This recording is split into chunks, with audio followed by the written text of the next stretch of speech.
प्यारे छात्रों, आज हम कक्षा 10वीं हिंदी का जो प्रश्न पत्र जो है, इसमें जो विभाग 4 आता है भाषा अध्ययन,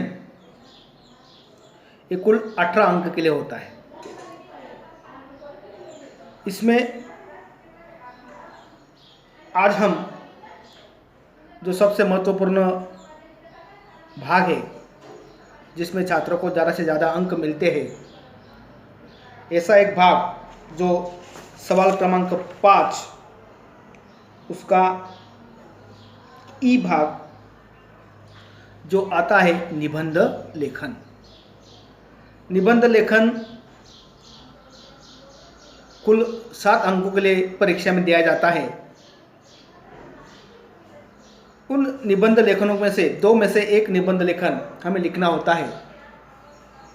बिल्कुल आसान है सवाल।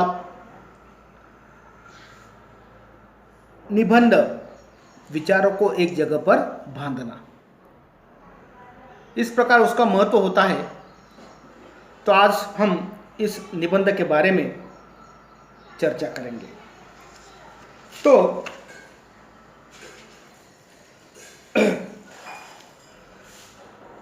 पाठ्यक्रम में निबंध के 5 प्रकार आते हैं।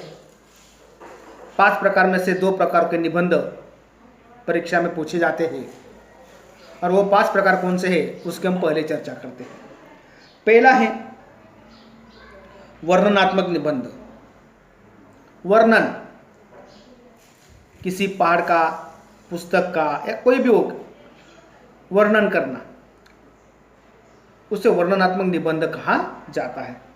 दूसरा है विवरणात्मक निबंध, विवरण करना, चिकित्सा करना। तीसरा प्रकार है विचारात्मक निबंध, विचार करना। मनुष्य को कई बार कई चीज़ों को विचार करना पड़ता है, तो इस प्रकार का निबंध का प्रकार विचार प्रकार निबंध में आता है। अगला है कल्पना प्रधान निबंध, कल्पना करना। कल्पना मतलब इमेजिन करना। आप लोग मन में ऐसी कल्पना करोगे, यदि मैं भारत का पंतप्रधान होता तो, यदि मैं भारत का राष्ट्रपति होता तो, यदि मैं सचिन तेंदुलकर होता तो, यदि मैं डॉक्टर होता तो आप एक कल्पना कर कर आप वो निबंध लिख सकते हैं। अगला है आत्मकथनात्मक निबंध। आत्मकथा मतलब क्या? किसी चीज की आत्मकथा, वो चीज़ हमसे बोल रही है, कह रही है। जिस प्रकार नदी की आत्मकथा, पेड़ की आत्मकथा, फटी पुस्तक की आत्मकथा, घायल सैनिक की आत्मकथा।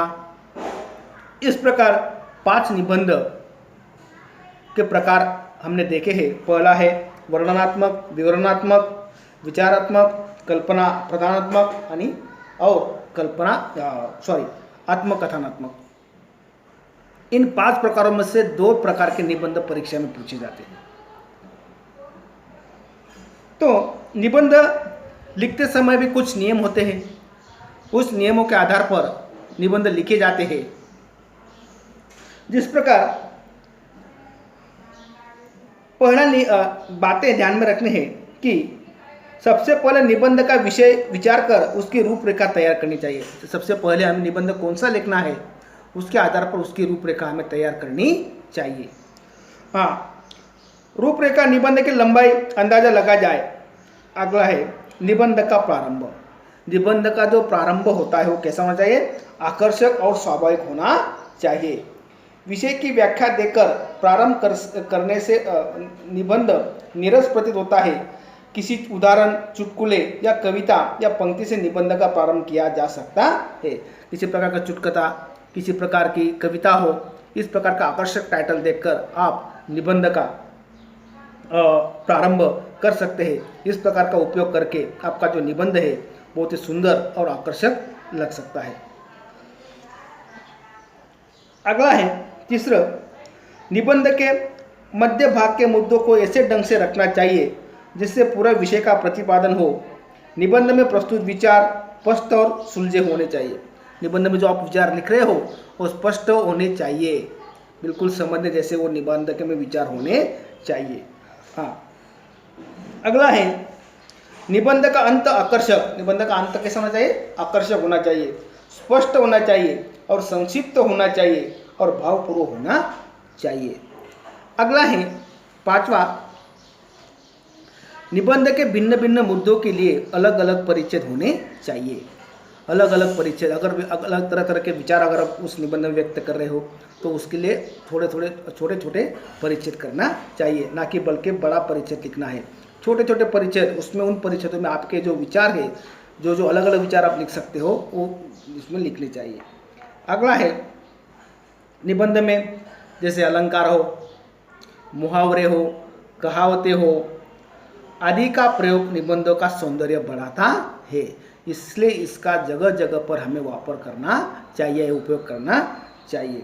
और अगले और महत्वपूर्ण बात, निबंध का वाक्य छोटे होने चाहिए, अर्थ होने पूर्ण चाहिए और व्याकरणिक दृष्टिया निबंध की भाषा शुद्ध रूप से होनी चाहिए।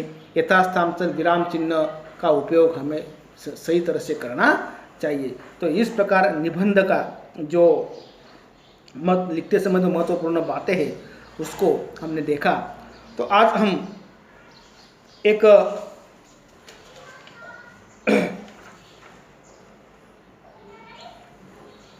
जो निबंध का प्रकार है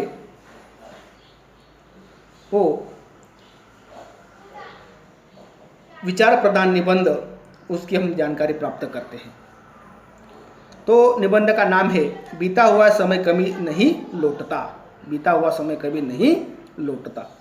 तो उसमें देखो, मैं निबंध की शुरुआत करता हूँ, आप लोग अच्छी तरह से उसको ध्यान में रखिए और ध्यान में रखकर कुछ मुद्दों के उसी मुद्दों के आधार पर आप अपनी जो नोट्सबुक आपको दी गई है उसमें लिखने का प्रयास करो। हाँ, निबंध का प्रकार है विचार प्रधान निबंध और निबंध का नाम है बीता हुआ समय कभी नहीं लौटता। जिस प्रकार कमान से छूटा तीर, मुंह से निकली बात, डाल से टूटा पुष्प कभी अपने स्थान पर नहीं आता, उसी प्रकार बीता हुआ समय कभी नहीं लौटता। देखो कितना सुंदर, आकर्षक, अच्छा और टाइटल है। जिस प्रकार कमान से छूटा हुआ तीर, मुंह से निकला हुआ शब्द और डाल से टूटा हुआ पुष्प कभी अपने स्थान पर नहीं आता, उसी प्रकार बीता हुआ समय कभी अपने समय पर नहीं आ सकता। किसी ने ठीक ही कहा है, समय तथा समुद्र की लहरें किसी की प्रतीक्षा नहीं करते। बरोबर है, समय और समुद्र की लहरें किसी की प्रतीक्षा नहीं करते, इसलिए कहते हैं समय के अधीन नहीं। संसार की हर चीज़ को घटाया बढ़ाया जा सकता है पर समय को नहीं।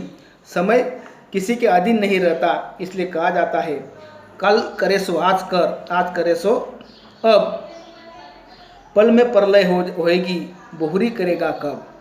संत कवि कबीरदास की जो उक्ति है,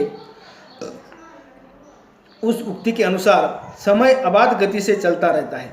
समय कैसा चलता है? अबाध गति से चलता रहता है। समय किसी से लिए रुकता नहीं है, इसलिए समय बहुत मूल्यवान है। गया हुआ वैभव वापस मिल सकता है पर बीता हुआ समय कभी लौटकर नहीं वापस आ सकता है। इसलिए समय धन से भी अधिक क्या होता है? मूल्यवान होता है। और जो इसका सदुपयोग करेगा वही जीवन में उन्नति करेगा, प्रगति करेगा, और जो इसको समय का सदुपयोग नहीं करेगा, उसका सदुपयोग नहीं करेगा, उसको समय को व्यर्थ गवाएगा, उसकी जीवन में कभी भी प्रगति या उन्नति हो नहीं सकती। आज इतिहास साक्षी है, जो भी व्यक्ति है जिसने समय को पहचाना, जिन्होंने समय का सदुपयोग किया, उन्होंने अपना नाम सारे विश्व में फैलाया है।